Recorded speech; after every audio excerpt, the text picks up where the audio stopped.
Hey pals, welcome back to Copy and the Marketing Podcast, where I teach you how to write copy that sounds like you, but converts better. And today we are talking about several pieces of copy that go overlooked too often, and that is your onboarding copy.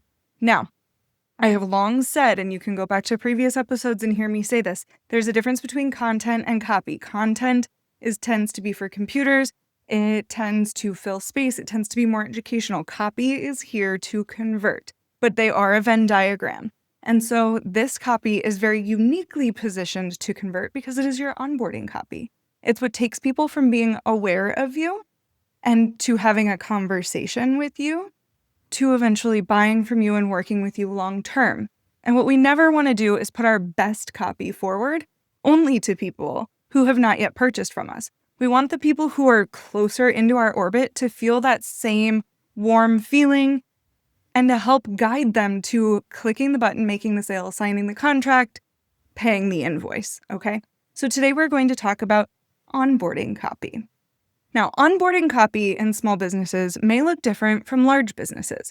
So if you found this podcast and you are potentially an employee for a large corporation, you might say, wow, Sam, I had no idea that my company did this much behind the scenes to get people into our orbit. But if you're a small business owner, we have to wear all of the hats. We are marketers, we are financiers, we are managers, we are strategists. And all of that comes to play in the client acquisition process. So I'm going to make a few assumptions here. I'm going to make the assumption that the person listening to this is a service provider, that you are offering done-for-you services, and that you are selling through sales calls. The other assumption here is that you have some sort of CRM or customer relationship management system. This looks different for all of us, and it might be aspirational for you. But the two that I work with the most often with myself and my clients are a client of Dubsado, Dubsado, or Honeybook is the other popular one in the small business space.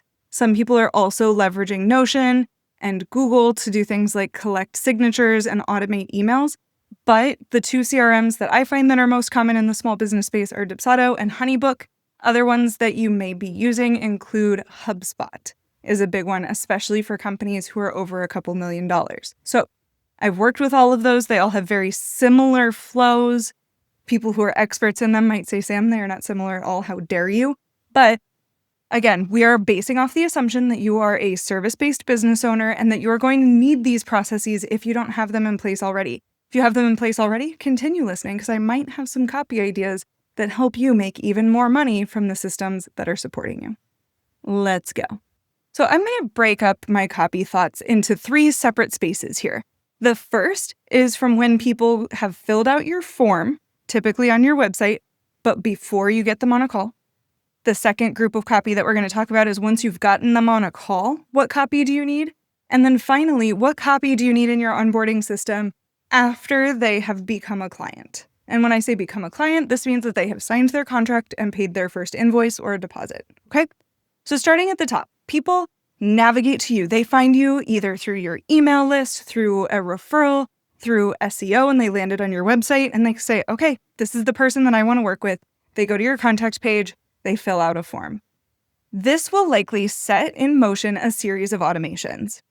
At the basis, it gets them on your calendar and you both get a notification that says so-and-so is on your calendar. Great.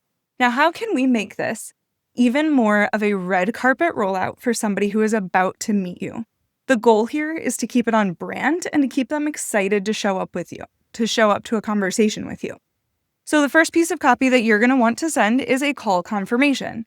Typically, this is going to be automated by either Dubsado or if you have a third-party scheduling system, it will come from them.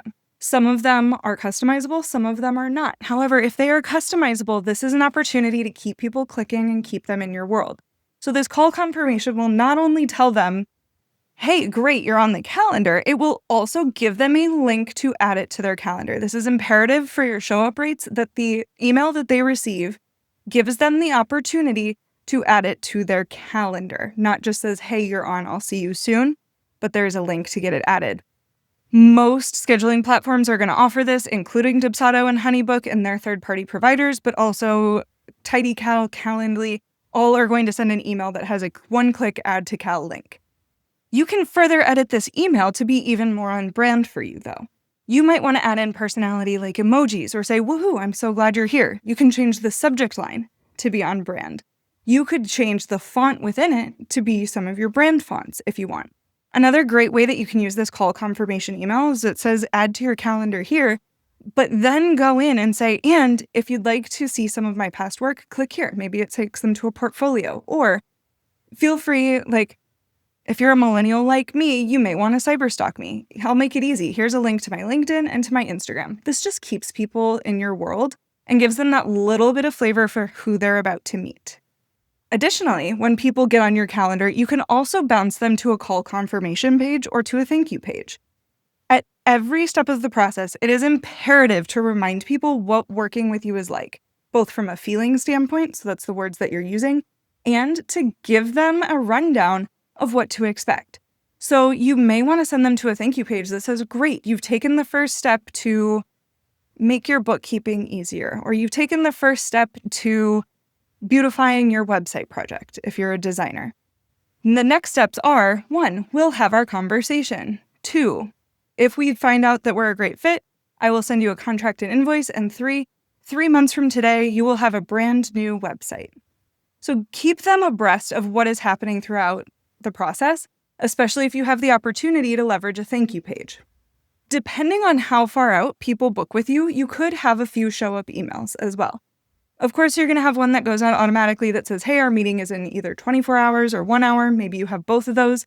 But you could also continue to throw in things like, "Hey, if you want to check out my Instagram or LinkedIn," or one that my friend Devin at devinlee.com, if you want to check her out. She's a systems expert and builds people's onboardings in Dipsato and other programs. Something she recommended was to have "Hey, I'm so excited to talk to you. While you're waiting, here's a list of some of my favorite resources for blank." And it sends people out to podcasts that she's been on and some of the softwares that she uses or that she's an expert in. So you can use these show up emails or these reminder emails to further demonstrate your expertise. Typically, these emails are going to be just a few sentences long, but ultimately, between when people fill out your form and they get on the calendar, you're going to have the opportunity to send a couple of emails and potentially add a thank you page that helps you start to develop that relationship, and it's all going to be automated.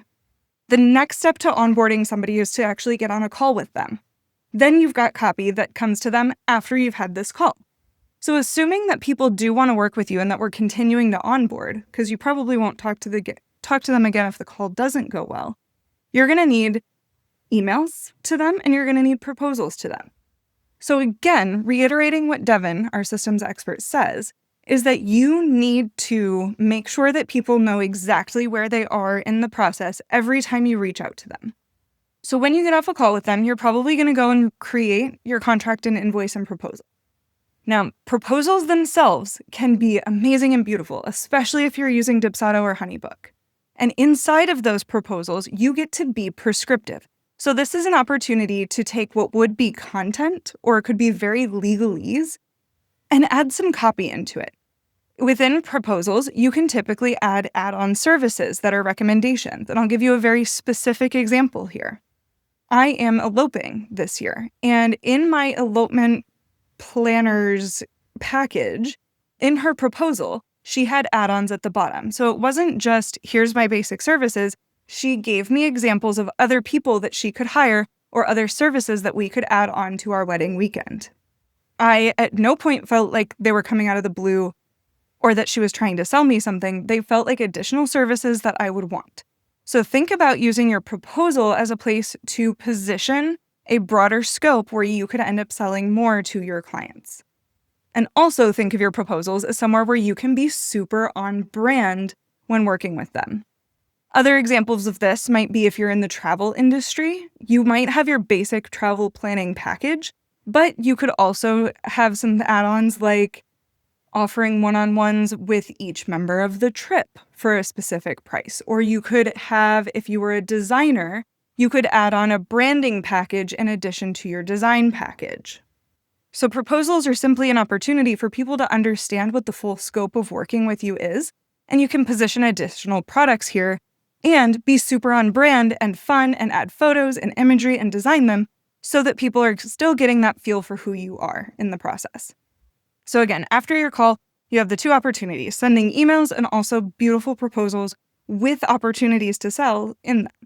In the emails, what do you need in the emails? First, you need to, again, be handholding people through the entire process. So you need to tell people what to do next. I always recommend doing this in the form of a checklist rather than plain text paragraphs. The reason why is people need to know with a heading, here's what I expect from you. 1, fill out the contract. Sign the contract by X date. 2, put your deposit down. Click here to view your invoice. And 3, any other homework that you might have for them. So that's email number 1. If you don't hear from them right away, this is where you get to continue to hold people's hands. So you may want to send an email that says something like, hey, I sent over the contract and invoice yesterday. Let me know if you haven't received it and I can resend. As a reminder, we cannot guarantee your spot in my schedule until the proposal is accepted and we have a deposit. So you can start to put these very supportive emails in place where you get to remind them that you're available. Also, if a couple of these emails come around and they haven't responded, it might be a good opportunity to reach out from your personal email rather than from your third-party CRM like Honeybook or Dubsado or HubSpot, just to make sure that they're getting them, because sometimes these things go to spam. Or depending on your relationship, reach out to them on social media. So that's the second group of copy, is the copy that happens after you've gotten them on a call and they've agreed to a project, but before they become a client. Is there's several emails where we get to handhold through the process and your proposals. Now, once they sign your proposal and put down a deposit, then they are officially a client. And you have the opportunity to send great on-brand copy here as well. Remember, again, you need to guide them through the entire process. And I have people come to me inside of Copy on Demand and say, Sam, somebody signed on and then I didn't hear from them again. And my first question to them is always, have you been reaching out to them though? Have you told them what the process is and what their expectations are? Did they sign the contract and didn't realize that they were also supposed to schedule their kickoff call with you? Because you may need to, again, write even more emails that get automated and go out to them depending on where they are in the process. Make sure that they know exactly what their next step is that you need them to do now and what the timeline is that you need them to do other tasks on. The more that you can remind them in every single email, the better off you'll be. You could also copy-paste a project timeline into the PS for every one of these emails if that's helpful for both you and them. And finally, another piece of copy here that I want to be sure that you have once people are a client is getting feedback at every step of the way. This feedback is important for 2 reasons. 1, client voice. Actually, 3 reasons. The first is client voice. Why do you need client voice? So that you can be sure that the way that you are talking about their project is the same way that they are talking about their project. Because when you go to sell another project to somebody later on, you want to be sure that you are speaking like your clients and not like you. The second is because testimonials are valuable. You can grab these testimonials to share on social media, to share in your sales copy in the future. And third is to give you the opportunity to change the way that you're working with people. So if people absolutely love your work and they're giving you great feedback, great. Then they're not asking you to change. But if people are saying, this is great, but, then you have the opportunity to either course correct or position a different product in front of them that is going to serve them better. So I want you to think of asking for testimonials as an open conversation, but also potentially one of your biggest opportunities to upsell in the future. There's a couple of things that you should know about here. There's a couple of pieces of technology that I want to talk about here. The first is Senja. I believe it's spelled Senja. And this was recommended by my friend, Devin Lee, who is a systems expert. What she has people do in her feedback is every so often people get a check-in email. And this is important for her because her projects tend to be multiple months long. I'm not sure how often she sends them, but let's say that she sends them every 2 weeks. Every couple of Fridays, somebody's getting an email that says, hey, are you happy with how we are working together? And it rates it on a scale of 1 to 5. She is able to use Senja to, if they say 4 or 5, say, thanks. If you'd like to leave me a compliment, do so here. If it is a 1 to a 3, she has it prompt something that says, oh no, what can I be doing better? and it sends her an email right away. So she knows that there's something that she needs to do to course correct, and she can better deliver on her work.